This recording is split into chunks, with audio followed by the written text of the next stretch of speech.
নগরকান্দায় family card শুমারি 2026-এর ফল নিয়ে প্রশ্ন। নগরকান্দা উপজেলায় ফ্যামিলি কার্ড শুমারি 2026-এর তথ্য সংগ্রহকারী ও সুপারভাইজার পদে নিয়োগ পরীক্ষার ফলাফল প্রকাশের পর একটি কথা না বললেই নয়। নিয়োগ প্রক্রিয়াটি নিয়ে জনমনে নানা প্রশ্ন ও অসন্তোষ তৈরি হয়েছে। অনেকেই সামাজিক যোগাযোগ মাধ্যমে আগেই বলেছিলেন ফ্যামিলি কার্ড বিএনপি সরকারের একটি উদ্যোগ।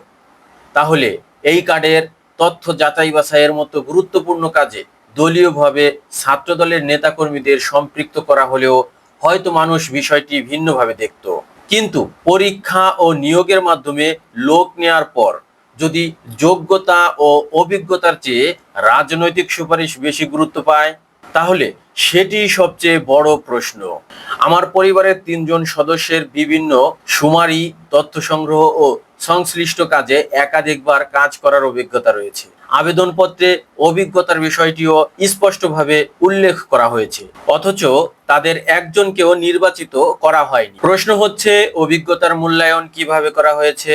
নির্বাচনের মানদণ্ড কি ছিল? যোগ্য ও অভিজ্ঞ প্রার্থীরা বাদ পড়লেন কেন?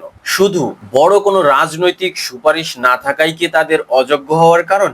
এখানে আমি কারো বিরুদ্ধে ব্যক্তিগত আক্রমণ করছি না, বরং একটি স্বচ্ছ ও নিরপেক্ষ নিয়োগ প্রক্রিয়ার দাবি থেকেই এসব প্রশ্ন করছি।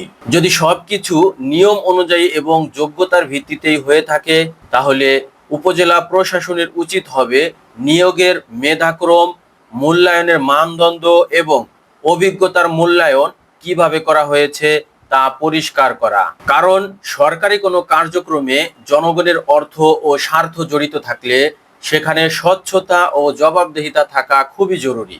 আরেকটি কথা, যারা অনিয়মের অভিযোগকে গুরুত্ব দেন না তাদের কাছে অভিযোগ করে লাভ কি? তবে জনগণের প্রশ্ন থেমে থাকবে না।